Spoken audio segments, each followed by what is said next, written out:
Hello, and today in this video I'm going to look at how to analyze data. So the very first step in analyzing data, what do you do?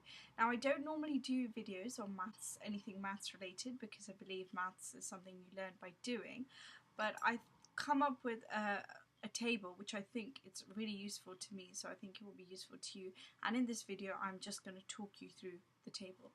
So essentially what you do is when you look at data, it's usually anyway given to you in a table format. You look at the data, whether it's GDP rates, whether it's inflation, whatever it is, you have a look, and as an economist, obviously the main part of that data is not any mathematical calculation, it's actually trying to get something out of the data. So the first question to ask yourself is, what format do I want the data to be in? Do I want it to be in rates or do I want it to be in indices? Because both these forms are useful for different things. So indices are better for seeing long run trends, especially graphically they're nicer to look at, and percentages, they show you annual changes. They're sometimes easier to work with doing other calculations. So you have to decide what you're looking at. And then the second thing to decide is this information, for your purposes, do you want it with or without inflation? So particularly when you're looking at, for example, house prices or GDP or anything like that, or production figures, essentially GDP.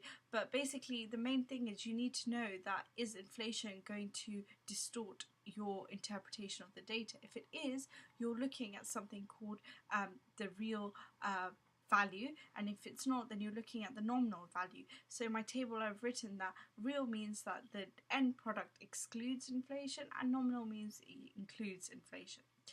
And then it's very simple, because then you just do like a table. You say, okay, I want indices, I want real, you know which formula to use.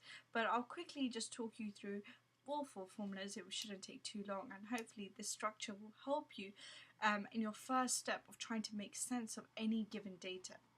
So if we start with rates, and that to the real one. So when we're looking at percentages, to calculate it, you have the formula 1 add r over 1 add pi minus 1 times by 100. So let's go over this slowly. So you begin by adding 1 to the nominal rate, i.e. the percentage you've been given. So if you've been given GDP, which includes inflation, you're adding 1 to it. But note, this percentage, this r, has to be in decimal format, otherwise it wouldn't work. So if your figure was, I don't know, 62%, you're doing 1 add 0.62. So once you've done that, then you divide that by another calculation, which is 1 add pi. And by pi, we don't mean the figure that pi stands for, we mean in the inflation rate. And pi also stands for profit, but in this particular context, we're talking about inflation, so pi refers to inflation. And again, this inflation rate, it has to be utilized as a decimal. So if you get given that inflation is like 2.1%, the first thing you need to do is you need to make that into a decimal. So you divide those and you get a figure, and that you subtract by 1, and that will give you a decimal point number. And just to make that into a percentage, because we're after a rate, we times it by 100. Otherwise that decimal is basically your data, but with the inflation taken out. But you times by 100 to give you a percentage. So talking about percentages, what about nominal percentage? And this formula, Vt minus Vt minus 1 over Vt minus 1 times 100, we'll go through it more slowly, but essentially it's a change formula. And by this I mean that the most simple thing, so if I say to you, I had 5 apples, now I have 3, what is the change in the amount of apples I have? You would use this formula, because this formula, that's why I use V to stand for value. It can apply to anything. So if we're doing percentage rates, and we're looking at, say, the prices of cars, and we want to see how much the price of cars has changed, we would take the value, i.e. the price of the car today, subtract that by what it used to be, so t minus 1, it depends on what you're trying to do with the data. I'm guessing normally you would want to look at annual data, so you might say the price of the car from the year before, so that will give you how much change there's been. You divide that by the original value, that would give you the ratio of how much change there's been to the original price, and then again that decimal will be your basically your nominal percentage that you've come up with, but to present it in a percentage form, you multiply by 100. And this change formula is one that can be applied to anything. It's a very generic formula. I think when I was doing in high school, we used to memorize it like new value minus old value over old value. That was a bit long to write out, so I just wrote VT minus 1. When we're looking at indices, so an index, basically what the key point about presenting data in index is you have a year or particular time in which you call the base time or the base year that usually equals 100, and then all the years before, all the years after center around that 100 points, so you can easily see what's happened. Has it gone up like 112, 100 something? Has it gone down 89 or 29?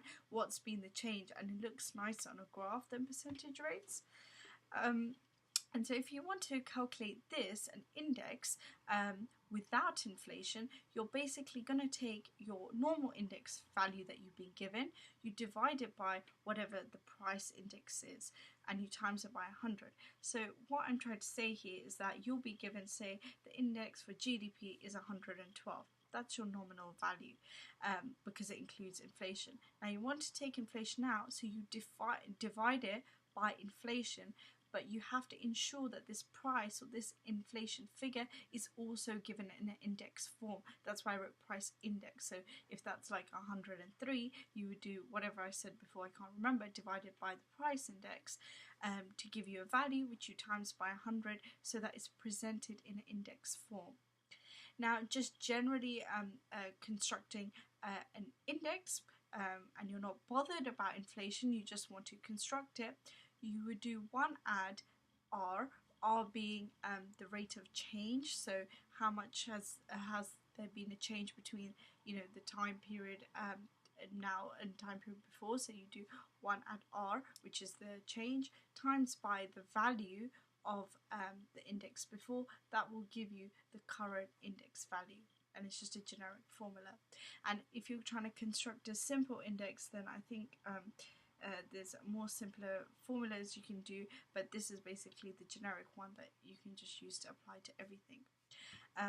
Anyway, I hope this table helps. It helps me, so do let me know what you think of it. Thank you for watching.